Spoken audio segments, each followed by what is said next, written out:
नमस्कार, कल की तैयारी देख रहे हैं आप। मैं हूं आपके साथ प्रशांत पांडे। एक ऐसा शो जहां पर हम एडवांस में कराते हैं आने वाले बाजार की आपकी विशेष तैयारी। इस शो में हमारे जो दिग्गज एक्सपर्ट होते हैं वो आपको बताते हैं कि कल यानी आने वाले कल में जब आप बाजार में उतरें तो निफ्टी और बैंक निफ्टी में आपको किन किन स्तरों का ध्यान रखना चाहिए, आपकी रणनीति क्या होनी चाहिए। यही नहीं, किन सेक्टर्स को इस बाजार में अपने रडार पे रखना है। इन सारी एडवांस तैयारी का मतलब यही होता है कि कल जब आप बाजार में उतरें तो आपकी तैयारी बाकियों के मुकाबले पक्की हो। यही नहीं, इस शो में हम आपके सवालों को भी अपनी चर्चा में शामिल करते हैं। तो अपने सवाल आप हम तक कैसे पहुंचा सकते हैं, तरीका बेहद आसान है। आपको YouTube पर जाना है और YouTube पर अपने सवालों को हम तक पहुंचाना है। याद रखिए, जो सवाल आज आप पूछेंगे उसका जवाब कल के शो में दिया जाएगा। जिन सवालों को आपने पिछले दिनों यानी गुरुवार को जब आपने पूछा था, उन सवालों के जवाब आज की चर्चा में दिए जाएंगे। अपना और अपने शहर का नाम सबसे पहले लिखिए। किस स्टॉक पे आपका सवाल है वो बताइए। किस क्वांटिटी में आपने लिया है, कितने भाव में लिया है, ये सारी जानकारी स्पष्ट भाषा में लिखिए और हम आपके YouTube पर पूछे गए सवालों का जवाब कल देंगे। पिछले दिनों जो पूछा उसका जवाब आज आप पाएंगे। और आज आपकी विशेष तैयारी कराने के लिए हमारे साथ दो दिग्गज मेहमान, दो दिग्गज एक्सपर्ट जुड़ने में परिचय करा दूं। हमारे साथ जैनम ब्रोकिंग से किरण जानी साहब और शर्मिला जोशी .com से शर्मिला जोशी जी जुड़ चुकी हैं। आप दोनों का बहुत बहुत वेलकम, स्वागत आपका। किरण जी, मैं आपके पास आऊं उससे पहले जरा बाजार का ब्यौरा अपने दर्शकों के सामने दे लूं। तो बाजार एक तरह से देखें तो एक वक्त पे 25,000 की ऊंचाई को छूता हुआ नजर आया, लेकिन सेटल हुआ 245 अंकों की तेजी के साथ निफ्टी 24,850 के थोड़ा ऊपर। बैंक निफ्टी देखिए, यहां पर लगभग 400 अंकों की तेजी हमें देखने को मिली, सेटल हुआ 55,734 पर। अगर हम मिड कैप और स्मॉल कैप की बात करें यानी कि ब्रॉडर मार्केट की बात करें तो यहां भी हरियाली हावी रही। निफ्टी 1% चढ़कर क्लोजिंग देता हुआ नजर आया और स्मॉल कैप की बात करें तो यहां पर लगभग 1.5% तक की तेजी हमें देखने को मिली। अगर हम आज एडवांस डिक्लाइन रेशियो को आपके सामने लेकर आए तो आप देखेंगे 1880 शेयर ऐसे थे जो कि आज हरे निशान में कारोबार कर रहे थे और 958 शेयर ऐसे थे जो कि लाल निशान में कारोबार करते नजर आए। ऑटो, एफएमसीजी, ये तमाम कंजम्पशन थीम वाले जो स्टॉक्स थे, सीमेंट देखिए बहुत दिन बाद चला है, इन सभी में आज हरियाली हावी रही। इसके अलावा अगर हम निफ्टी के गेनर्स की लिस्ट आपके सामने लेकर आए तो आप देखेंगे मारुति सुजुकी लगभग 0.9% चढ़कर निफ्टी का टॉप गेनर, हीरो मोटो लगभग 6% की तेजी निफ्टी का गेनर, बजाज फिनांस, नेस्ले में 5% की तेजी नजर आई। वहीं बजाज ऑटो, अल्ट्राटेक में 3.5 से 4.5% तक की तेजी हमें देखने को मिली।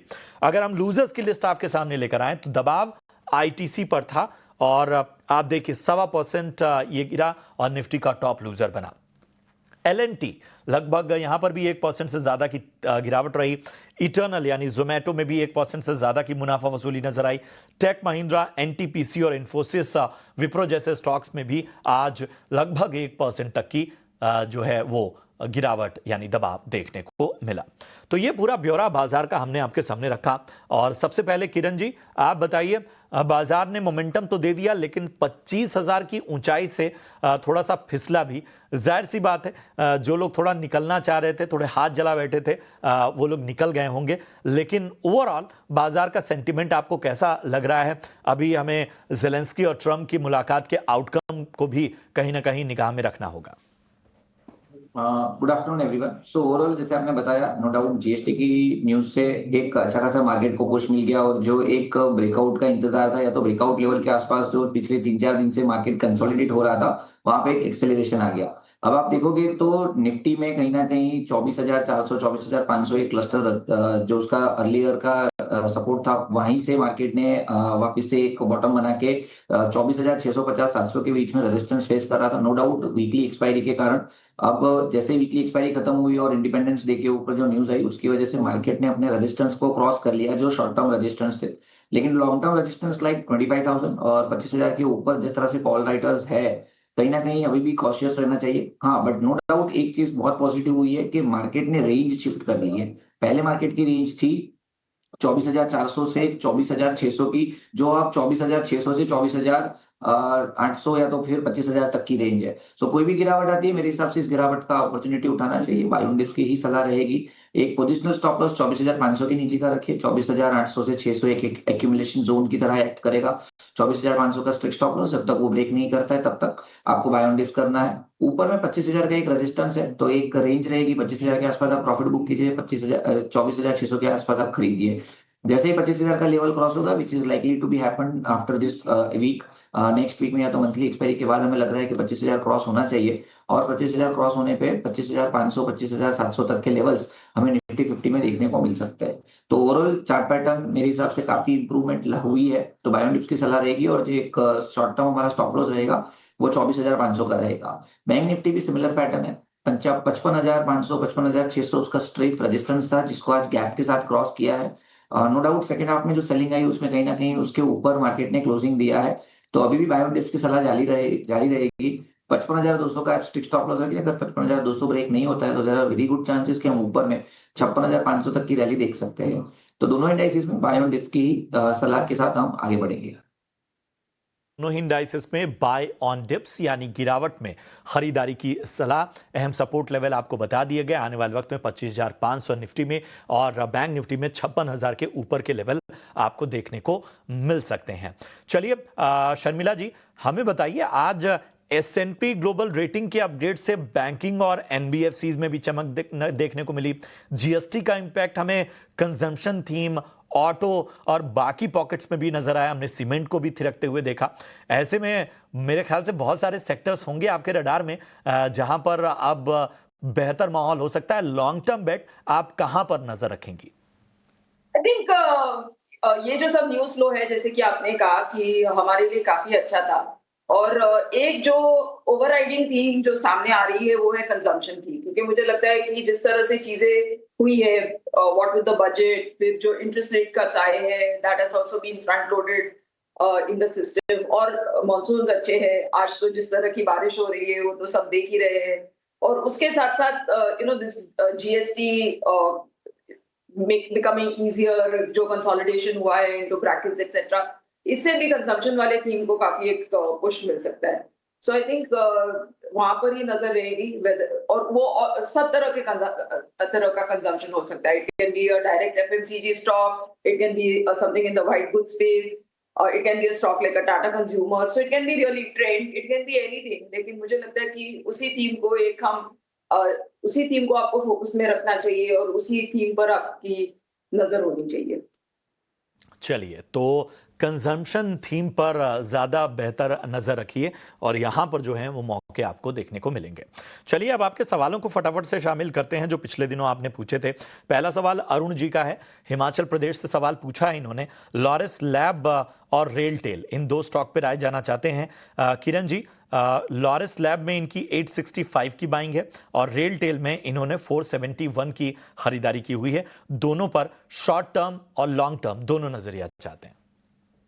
लॉरस लैब और रेलटेल की अगर हम बात करें तो कहीं ना कहीं रेलवे स्टॉक्स के अंदर हमें ध्यान रखना पड़ेगा, क्योंकि जिस प्रकार से रेलवे के स्टॉक मूव कर रहे हैं, कहीं ना कहीं यहाँ पे हमें लग रहा है कि एक बार संभल के रहना चाहिए, क्योंकि कोई भी खरीदारी का मौका ये दे नहीं रहे हैं। तो मेरे हिसाब से रेलटेल के अंदर इनको एक स्ट्रिक्ट स्टॉप लॉस रखना चाहिए, और जो लॉरस लैब है वो मेरे हिसाब से इनको होल्ड रखना चाहिए, क्योंकि वहां पे एक अच्छा खासा ब्रेकआउट हमें देखने को मिला है। सो लॉरस लैब की अगर हम बात कर ले पहले, तो 850 का एक स्विच स्टॉप लॉस रखिए शॉर्ट टर्म में, क्योंकि अभी का जो रीसेंट बाउंस आया है उसके आसपास का ही रेजिस्टेंस है 850, जो अभी सपोर्ट का काम करेगा। तो 850 के स्टिक स्टॉप लॉस के साथ इनको बने रहना है लॉरस लैब के अंदर। और ऊपर में आप देख सकते हो कि कहीं ना कहीं अगर 880 के ऊपर स्टॉक टिक जाता है तो आपको वापस 930 940 तक के लेवल्स दिख सकते हैं। तो एक बार के लिए 850 के स्टॉप लॉस के साथ बने रहिए। मैं रेलवे की स्टॉक की बात कर रहा था कि रेलवे में कोई भी जो अभी रिसेंटली नीचे से रिकवरी आई है वो टिक नहीं पा रही है, तो काफी एक डिलेमा है और स्टॉक पैटर्न भी इतनी कुछ खास नहीं है। तो मेरे हिसाब से एक स्ट्रिक्ट स्टॉप लॉस आप यहाँ पे मेंटेन कीजिए 330 का, और अगर 330 का लेवल ब्रेक होता है तो फिर एक बार के लिए एग्जिट कर लेना, क्योंकि 330 ब्रेक हुआ तो यह गिरावट और भी नीचे जा सकती है। और ऊपर में भी कहीं ना कहीं 370 380 के लेवल के आसपास मेरे हिसाब से एक बार प्रॉफिट बुक करके इनको रेल टेल से तो निकल जाना चाहिए। लॉरस ले भी कैरी फॉरवर्ड कर सकते हैं। तो रेल टेल से निकलने की आपको सलाह, लेवल्स बता दिए गए।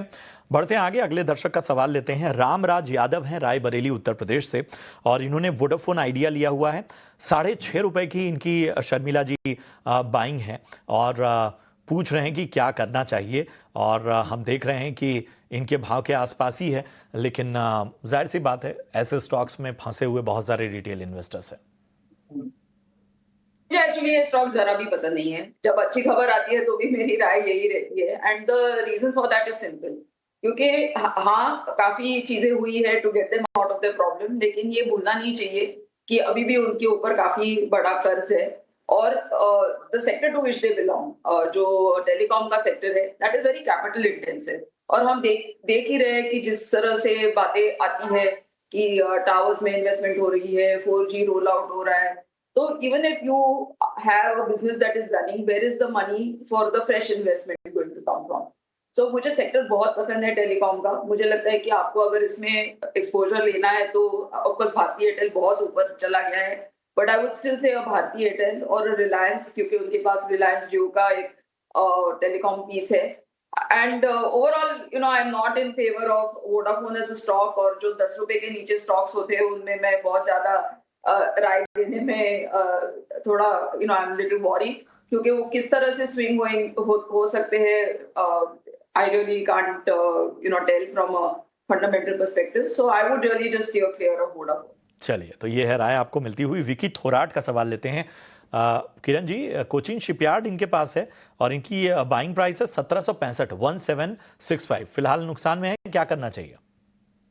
कोचिन शिपयार्ड की अगर हम बात करें तो हमने अभी अपना बुलिश व्यू कोचिन शिपयार्ड के ऊपर डिलीवर किया है। ओवरऑल आप देखोगे तो चार्ट पैटर्न में पिछले टाइम भी 1600 के आसपास तक का करेक्शन आया। उसके बाद स्टॉक में ऊपर में 2500 तक की एक रैली आई। उसके बाद वापस ये स्टॉक 1600 के आसपास, जहाँ पे 200 डेज मूविंग एवरेज अच्छा खासा बेस बना के high top high bottom pattern में रिज्यूम कर रहा है। और ऊपर में एक छोटा सा रेजिस्टेंस है 1740। जिस दिन 1740 क्रॉस होता है, यहाँ पे एक शार्प अप स्विंग आप देख सकते हो।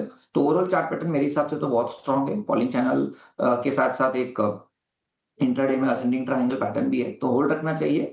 और जो स्ट्रिक्ट स्टॉप लॉस जो है वो 1600 का मेंटेन कीजिए as a positional stop loss. अगर 1600 ब्रेक नहीं होता है तो चांसेस है कि आप ऊपर में 2000-2100 तक की रैली भी कोचिन शिपयार्ड में देख सकते हो। तो डेफिनेटली होल्ड करने की सलाह रहेगी। ठीक है, होल्ड करने की सलाह कोचिन शिपयार्ड में आपको मिलती हुई। आहिल का सवाल लेते हैं कोलकाता से, और इन्होंने टाटा मोटर्स बाय किया हुआ है, लॉन्ग टर्म नज़रिया चाहते हैं, और इसके अलावा मज़गांव डॉक भी है। दोनों पर इनको लॉन्ग टर्म नज़रिया चाहिए। शर्मिला जी, टाटा मोटर्स की बाइंग प्राइस 820 और मज़गांव डॉक की 2665 की है, क्या राय बन रही है? और दोनों में होल्ड की राय होगी। Let's talk about Tata Motors first. I think कि फिलहाल का एनवायरनमेंट उनके लिए इतना अच्छा नहीं है, गिवन द फैक्ट कि उनका एक इंटरनेशनल बिजनेस है, where we are talking of Jaguar Land Rover, और जिस तरह से खबरें आ रही है with this whole US tariff situation, वो किस तरह से हाउ थिंग्स फॉल, क्या रहेगा अल्टीमेट पिक्चर, ये कहना मुश्किल होगा। और हम इंडियन कॉन्टेक्स्ट में भी देख रहे हैं कि पैसेंजर व्हीकल्स में थोड़ा बहुत एक it's a sort of flattish growth नहीं है, फ्लैटिश नंबर्स आ रहे हैं। लेकिन मेरे हिसाब से अगर आपका लॉन्ग टर्म का होराइजन है तो things are going to turn for the better. तो मेरे हिसाब से उनको बिल्कुल बने रहना चाहिए। Let's talk about Mazagon dock. Mazagon dock का ऑर्डर बुक बहुत ज्यादा अच्छा है। आई थिंक इसमें एक ही कैवेट है कि ये स्टॉक्स काफी ऊपर गए थे, फिर करेक्ट हुए, now they are sort of rationalising. और इसकी मेरे हिसाब से एक बड़ी वजह ये है कि इनके पास ऑर्डर बुक बहुत अच्छा है, लेकिन ये जो सब ऑर्डर्स रहते हैं वो थोड़े लॉन्ग जेस्टेशन ऑर्डर्स रहते हैं, और उस समय थोड़ा एक जिस तरह का माहौल था उस वजह से डिफेंस के लिए एक बहुत एक थीम बन गई थी वो मार्केट के लिए। लेकिन अब वो क्योंकि वो माहौल नहीं है, तो we will be looking at numbers, और फिर ऐसा लगेगा कि वेयर इज द प्रॉफिट, ये डिलीवरी कहाँ से हो रही है। लेकिन ये भूलना नहीं चाहिए कि इनके पास बहुत सारे ऑर्डर्स है, and they will over a period of time reflect in the order book, because as I said थोड़े लंबे ऑर्डर्स रहते हैं। दे टेक 2-3 साल लग सकते हैं टू फिनिश अ शिप। तो मेरे हिसाब से if you are a long term investor, दोनों बहुत अच्छे स्टॉक्स हैं, दोनों में बिल्कुल बने रहना चाहिए। दोनों में बने रहिए। डिफेंस में थोड़ा लंबा समय होता है, ऑर्डर की डिलीवरी और बाकी चीज़ों के फैक्टर, जो शर्मिला जी ने बखूबी आपको समझाया। गोलू सिंह का सवाल लेते हैं, और इन्होंने गोदरेज पर राय जाननी चाहिए। 22 शेयर हैं 1285 के भाव से। गोदरेज कैसा लग रहा है यहाँ से इस भाव पे, 1285 के भाव से, किरण जी? गोदरेज प्रॉपर्टीज की अगर हम बात करें तो ओवरऑल जिस प्रकार गोदरेज प्रॉपर्टीज की बात कर रहे हैं, राइट?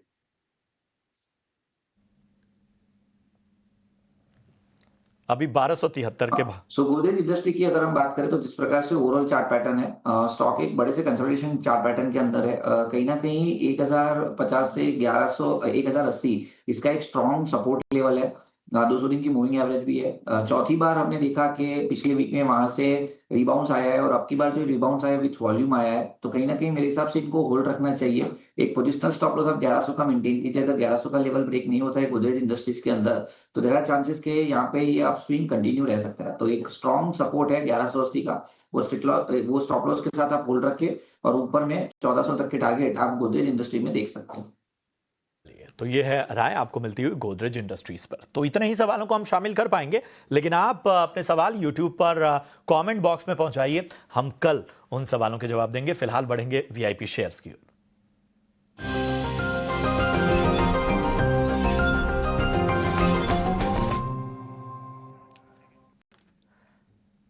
शर्मिला जी बताइए, आज आपकी टॉपिक क्या क्या है?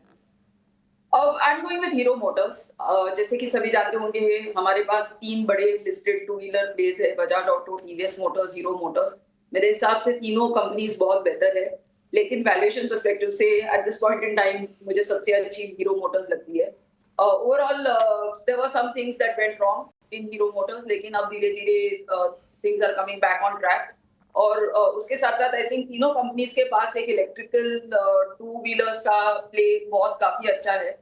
और hero Motors also has a listed subsidiary in that now, जिसमें उनका हिस्सा है। तो ओवरऑल उनका एक्सपोजर है टू व्हीलर स्पेस में भी, इलेक्ट्रिक टू व्हीलर स्पेस में भी। That piece also I like very much. तो इन सब चीजों को ध्यान में रखते हुए मुझे लगता है कि Hero Motors is a good stock to acquire at this price. एक 5300 का आप टारगेट रख सकते हैं। तो हीरो मोटो आपको खरीदना 18 महीने यानी लगभग 1.5 साल, और यहाँ पर आपको लक्ष्य भी बता दिया गया है। किरण जानी जी का सवाल, किरण जानी के पास आते हैं और उनसे जानते हैं उनकी टॉपिक। किरण जी बताइए, आपकी रडार पे कौन से स्टॉक हैं?